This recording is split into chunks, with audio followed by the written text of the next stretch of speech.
नमस्कार, मैं रामचंद्र सुतार आपका मेरी और हमारी क्लास 2.0 की पूरी टीम के ओर से इस YouTube चैनल पर तहे दिल से, दिल की गहराइयों के साथ आप सभी का स्वागत करता हूँ।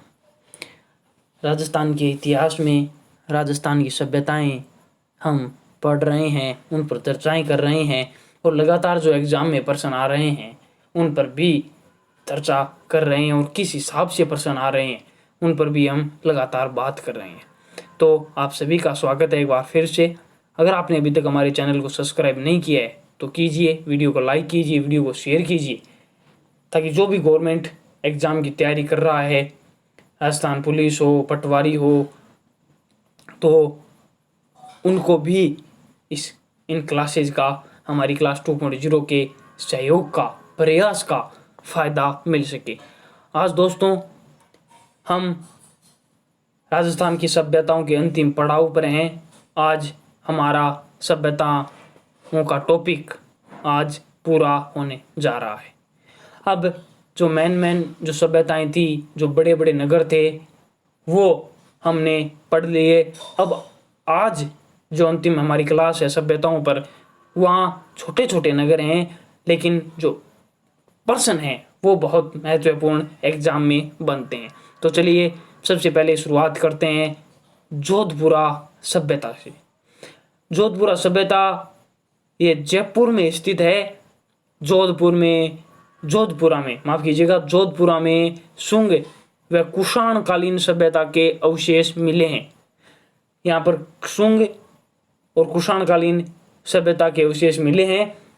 जोधपुर में डिश ऑन स्टैंड भी मिला है। जोधपुरा में लोहा प्राप्त करने की भट्टियां भी मिली है। लोहे से लोहा बनाने की भट्टियां भी मिली है।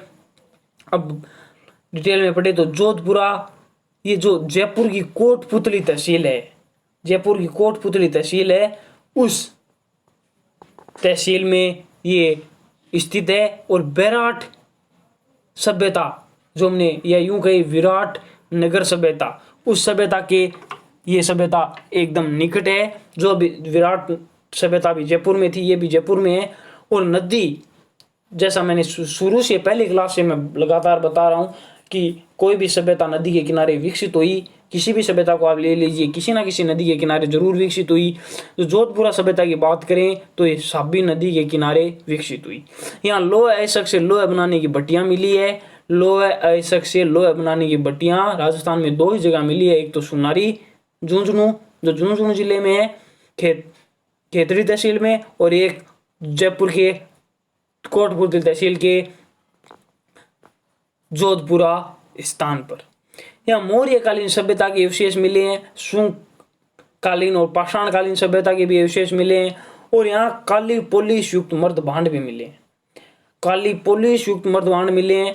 कपिस्वर्णी मर्दपात्रों का 1 मीटर जमाव पाया गया है, जो पत्थर के बने होते थे, जिसे मर्दभांड बोलते हैं। ये ज्यादातर, या इसमें बहुत ज्यादा मिट्टी के बने होते थे, लेकिन जो कपिस्वर्णी मर्दपात्र हैं ये ज्यादा पत्थर के बने होते हैं। इनमें पत्थरों की बहुतायत होती है, तो इसे हम यहाँ पर 1 मीटर जमाव के ये भी पाए गए हैं। आगे दोस्तों हम अब बात करें जोधपुरा सभ्यता हमने पढ़ ली एकदम पूरी तरह से दोस्तों। ज़्यादा इसमें खास प्रश्न बनते नहीं है। जो भी एग्जाम में प्रश्न आए हैं या आ सकते हैं वो हम लगातार आपको कवर करा रहे हैं, और इसमें भी अपने कवर करवाया है। तो बात अगर हम करते हैं नगर सभ्यता की दोस्तों, एक तो मिली है नगर सभ्यता और एक नगरी सभ्यता। जो नगरी सभ्यता है इसमें आपको कंफ्यूज नहीं होना। नगरी सभ्यता चित्तौड़गढ़ जिले में है और नगर सभ्यता राजस्थान के टोंक जिले में है। नगर सभ्यता टोंक के उनियारा कस्बे में स्थित है। उनियारा को प्राचीन काल में मालव नगर के नाम से जाना जाता था। यहाँ पर मालव व आहत मुद्राएं मिली है। मालव गणराज्य की ये दोस्तों राजधानी हुआ करता था।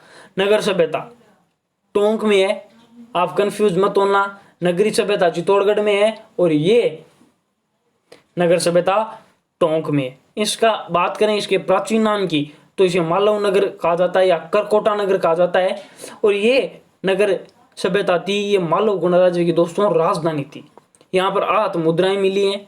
मालव गणराज्य के सिक्के पूरे राजस्थान में 2 जगह मिले हैं, एक तो यहाँ मिले नगर सभ्यता में और एक रेड सभ्यता जो भी टोंक जिले में स्थित है वहां पर मिले।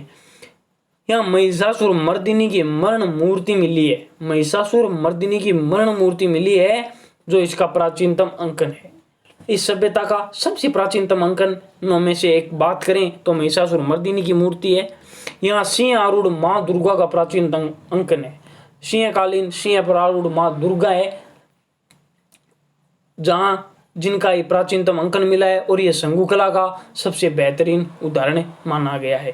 अब हमने दोस्तों नगर सभ्यता की भी बात कर ली, एकदम आराम से, एकदम टॉपिक वाइज, एकदम आराम से आपको प्रश्न बताते आ रहे हैं लगातार। तो वीडियो को आप प्लीज शेयर कीजिएगा अपने सोशल मीडिया हैंडल्स पर। अब बात दोस्तों करेगी नौ सभ्यता की। नौ सभ्यता इंपॉर्टेंट सभ्यता है, थोड़ी सी बड़ी है। नौ सभ्यता की बात करें तो नौ सभ्यता भरतपुर जिले में रूपारेल नदी के किनारे स्थित है। नदी हमें हर सभ्यता में जरूरी होती है और हो भी क्यों ना हो, हर एक सभ्यता नदी के किनारे विकसित होती है। तो नौ सभ्यता भरतपुर जिले में रूपारेल नदी के किनारे स्थित है। नौ सभ्यता का उत्खनन 1963 से 67 के बीच राजस्थान पुरातत्व सर्वेक्षण विभाग के रतन चंद्र अग्रवाल व कैलिफोर्निया विश्वविद्यालय के डॉक्टर डेविडसन के संयुक्त निर्देशन में किया गया। जो इनका इस सभ्यता का जो उत्खनन था 1963 से 67 4 सालों में हुआ, जो राजस्थान पुरातत्व विभाग के द्वारा करवाया गया।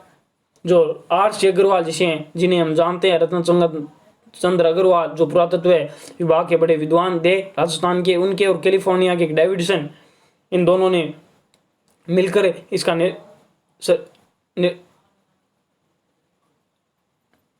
इसका उत्खनन किया। माफ कीजिएगा दोस्तों, नौ सभ्यता के उत्खनन में 5 सांस्कृतिक युगों के अवशेष मिले हैं। नौ सभ्यता में 5 जो सांस्कृतिक युगों के अवशेष मिले हैं। नौ सभ्यता में महाभारत काल से लेकर शक कालीन, कुषाण कालीन और मौर्य कालीन अवशेष प्राप्त हुए हैं। तो अगर हम मर्दभांड चित्रित धूसर गेरू रंग व इसके पूर्व के लाल व काले मर्द भांड मिले हैं, यहाँ पर काले व मर्द भांड भी मिले हैं। नौ सभ्यता में पक्षी चित्रित ईंटें मिली हैं। दोस्तों ये एक यूनिक चीज है जो यहाँ मिली है, जो बहुत ही कम सभ्यता में या यूं कहीं ना के बराबर सभ्यता में मिली नहीं है। पक्षी चित्रित ईंटें, ईंट पर पक्षी चित्रित किया गया है, जो कहाँ मिला है? नौ सभ्यता, जो कहाँ है? भरतपुर में, रूपारेल नदी के किनारे। नौ सभ्यता से दूसरी शताब्दी ईसा पूर्व विशाल का 1.5 मीटर ऊंची यक्ष की मूर्ति मिली है जो सककालीन है। इस मूर्ति को जोक बाबा की मूर्ति भी कहते हैं। अब बात करें नौ सभ्यता भरतपुर में, रूपारेल नदी के किनारे, जो अलवर और भरतपुर के मध्य बहती है। जब बहुत ज्यादा बाढ़ आ जाती है, बारिश आ जाती है, तो ये सबसे ज्यादा नुकसान अलवर में पहुंचाती है, तो इसे अलवर का शोक भी कहते हैं। और ये नदी की बात करें तो ये अंतः प्रवाह की नदी है। उत्खनन 1964 में रमेश चंद्र अग्रवाल जी ने राज्य पुरातत्व विभाग के निर्देशन में करवाया। यह राजस्थान में एकमात्र स्थल है जहां 5 संस्कृतियों के अवशेष मिले हैं। 5 संस्कृतियां मैंने ये बताई, जैसे मौर्यकालीन, शककालीन, कुषाणकालीन, महाभारतकालीन, ये 5 संस्कृतियों के यहाँ अवशेष मिले हैं। और दोस्तों महाभारत से ताम्रयुगीन सभ्यता तक आर्यकालीन सभ्यता के अवशेष हैं। मैंने बताया पक्षी चित्रित ईंट भी मिली है और यक्ष जोक बाबा की मूर्ति भी मिली है। दोस्तों ये एक यूनिक चीज मिली है, पक्षी चित्रित ईंट और यक्ष 1.5 मीटर ऊंची मूर्ति, या यूं कहे जोक बाबा की मूर्ति। बात हम अगर अगली सभ्यता की करें जिसका नाम है सोंधी सभ्यता, तो राजस्थान के बीकानेर, माफ कीजिएगा, राजस्थान के हनुमानगढ़ जिले में ये विकसित हुई। और अमलानंद घोष ने जो कालीबंगा का उत्खनन करवाया, ये पास में ही हैं दोनों सभ्यताएं, तो इन्होंने भी कमलानंद घोष जी ने इसका उत्खनन करवाया। और कालीबंगा के समान ही दोस्तों यहाँ इसमें अवशेष मिले और इसे कालीबंगा प्रथम के नाम से भी संबोधित किया गया। अब सोंधी सभ्यता, वह सभ्यता बीकानेर में नहीं है दोस्तों, माफ कीजिएगा। यह सभ्यता हनुमानगढ़ जिले में स्थित है। सोंधी सभ्यता हनुमानगढ़ जिले में है, घग्गर के किनारे है। हड़प्पा कालीन सभ्यताओं के अवशेष मिले हैं। उत्खनन नामलानंद जी घोष 1953 में उत्खनन करवाया कालीबंगा के साथ में, और स्थल को कालीबंगा प्रथम कहा गया। अब दोस्तों बरौर सभ्यता की बात कर लेते हैं। बरौर सभ्यता, ये छोटी छोटी सभ्यताएं हैं, लेकिन जो पर्सन है वो एक दो बनते हैं इनसे, लेकिन जो इंपॉर्टेंट पर्सन है छोटे छोटे या यूं के डीपली ज़्यादा कई बार एग्जामिनर चला भी जाता है और स्टूडेंट इनकी तरफ ध्यान नहीं देते हैं। बड़ी बड़ी सभ्यताएं वो ज़्यादा पढ़ लेते हैं, तो इनकी तरफ भी हमें ध्यान देना चाहिए। इसलिए मैंने ये एक और क्लास इन सभ्यताओं के लिए ली है, क्योंकि ये है छोटी, जरूर छोटी है, लेकिन पर्सन बनते हैं वो इनसे इंपॉर्टेंट बनते हैं। तो बरौर सभ्यता की बात करें, स्टूडेंट्स कुछ स्टूडेंट ऐसे भी होंगे जिन्होंने इनका नाम भी नहीं सुना है, तो हम जड़ से लेकर ऊपर चोटी तक जाने वाले हैं, और जो हम लगातार ऐसा कर रहे हैं आपके प्यार और सहयोग की जरूरी है। बस आपका प्यार और सहयोग बनाए रखिए। चैनल को सब्सक्राइब कीजिए, लाइक कीजिए, वीडियो को शेयर कीजिए।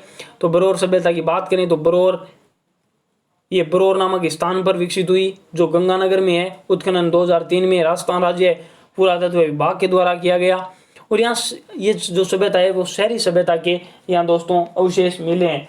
शहरी सभ्यता के दोस्तों अवशेष मिले हैं, और बटन के समान मोहरें, जो हमारे शर्ट के बटन होते हैं छोटे छोटे, उनके समान यहाँ मोहरें भी मिली हैं दोस्तों।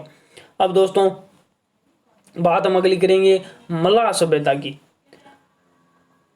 बात करेंगे मल्लाह सभ्यता की, तो मल्लाह सभ्यता भरतपुर में है, और ये गन्ना पक्षी अभ्यारण्य क्षेत्र में है। गन्ना पक्षी अभ्यारण्य क्षेत्र है भरतपुर में, उसके निकट है। यहाँ लोहकालीन सभ्यता के अवशेष मिले हैं। ताम्र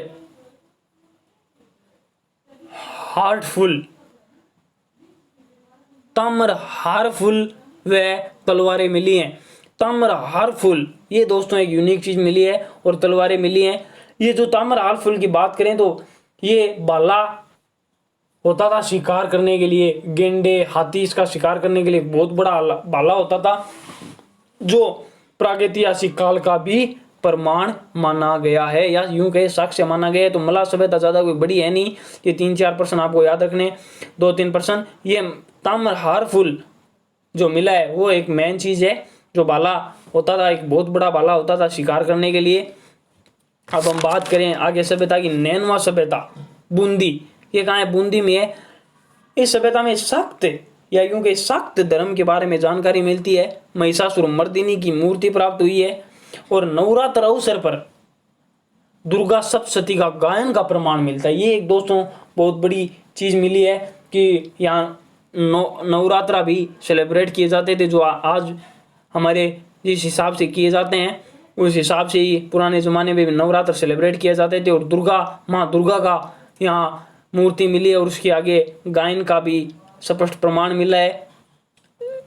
ये सभ्यता थी नैनवा सभ्यता, जो बूंदी में है। अब बात हम अगली सभ्यता की करेंगे, कणसव सभ्यता। कणसव सभ्यता कोटा में है। मौर्य शासक राजा धवल का 738 ईस्वी का जो अभिलेख है दोस्तों, अभिलेख वो इस सभ्यता में मिला है। छोटी छोटी सभ्यताएं हैं दोस्तों। अब एग्जामिनेशन में से भी पूछ सकता है, राजा धवल का कौन सी ईस्वी का अभिलेख कणसव सभ्यता में मिला है, तो 738 ईस्वी इसका उत्तर हो जाता है। तो छोटी छोटी सभ्यताएं हैं, लेकिन पर्सन भी छोटे छोटे बनते हैं, लेकिन इंपॉर्टेंस पर पर्सन बनते हैं। कई बार एग्जामिनर इन छोटी सभ्यताओं में भी पर्सन निकाल लेता है। तो बात करेंगे बयाना सभ्यता, भरतपुर। प्राचीन नाम इसका सोनितपुर था, प्राचीन नाम याद रखिएगा सोनितपुर। सर्वाधिक राजस्थान में कब्रें यही मिली हैं। बयाना सभ्यता है, इसमें राजस्थान में सर्वाधिक कब्रें यही मिली हैं। और मध्यकालीन भारत में बयाना नील की खेती के लिए प्रसिद्ध है। ये बात लगभग आपको पता होगी कि बयाना मध्यकालीन भारत में अंग्रेजों के ज़माने में, अंग्रेजों से थोड़ा मुगलों के ज़माने में बयाना नील की खेती के लिए प्रसिद्ध था। गुप्त काल के सिक्कों का सबसे बड़ा भंडार यही मिला है।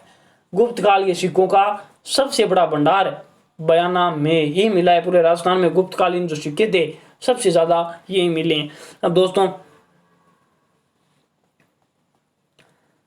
आज हमने सभ्यताओं का आज एक पूरा जो सभ्यताएं हैं उनका दौर ख़त्म किया।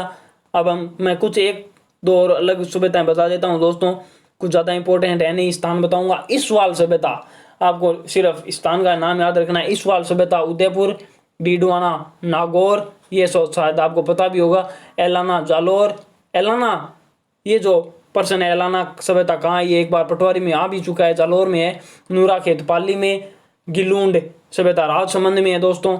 दर सभ्यता भरतपुर में, तिलवाड़ा बाड़मेर में, और ओला व कुंडा जैसलमेर में। ये भी इंपॉर्टेंट है दोस्तों, ओला व कुंडा सभ्यता जैसलमेर में है। तो दोस्तों आज हमने सभ्यताएं कंप्लीट कर ली। अब अगली वीडियो में जो जल्दी आने वाली है दोस्तों, मंगलवार को आने वाली है मेरी वीडियो, अगली वीडियो, तो उसमें हम राजस्थान के अगले इतिहास के अगले टॉपिक के बारे में बात करेंगे। बस ज़रूरत है आपके प्यार और सहयोग की। आप चैनल को सब्सक्राइब कीजिए, लाइक कीजिए, वीडियो को शेयर कीजिए, ज़्यादा से ज़्यादा लोग इसका लाभ ले सकें। और मैं उम्मीद करता हूँ कि आपको ये वीडियो पसंद आई होगी। पसंद आई है तो लाइक कीजिए, शेयर कीजिए, और हम आपके सहयोग के साथ, आपके प्यार के साथ आगे बढ़ रहे हैं। तो इसी आपको वीडियो ये अच्छी लगी, इसी उम्मीद के साथ दोस्तों मैं आपको विदा कहना चाहूँगा। मिलते हैं अगली क्लास में। धन्यवाद दोस्तों।